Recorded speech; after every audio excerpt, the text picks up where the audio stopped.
ይህም መጥፎ ነው ማለት አይደለም። እና በዚህ ላይ ደግሞ እናተኩርና ለሁላችን አላህ ሰብር ይስጠን፣ ለባለቤቱም አላህ ትዕግስት ይስጣት። እናቱን ደግሞ እንዳትረሷት አደራ። እናንተ እዛ ሀገር ያላችሁት ጓደኞቹ አደራ አደራ። ዘመዶቼ ምን ይላሉ መሰለ?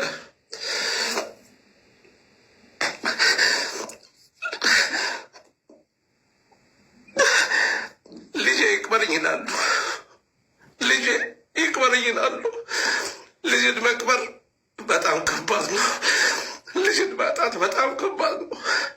ደግሞ እንደ መሐመድ ሰዒድ አይነት ከአላህ ጋር የተጠጋ እናቱን የሚወድ ቤተሰቡን ይወድ እንደዚህ አይነት ማጣት አልሐምዱሊላህ ረብል ዓለሚን ከአላህ ጋር እንጣላ።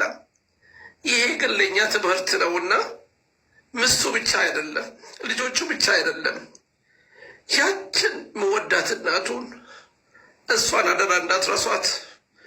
እኛም በምንችለው ያህል አብሽሩ፣ አጠገባችሁ ያለ ነው። ከዛሬ ጀምሮ እኛ አንድ ገላለን። አላህ ያስለን፣ ለሌሎቹንም የምንደርስ አድርገን እላለሁ። ብዙም አናወራም፣ የወሬ ቀን አይደለምና አላህ ያስለን። እሱ ነቢዩን እየወደደን ይሄ ነው። ነቢያችን ሰለላሁ ዐለይሂ ወሰለም ምን አሉ? አልመርዑ መአ ኸሊሊህ ያሉት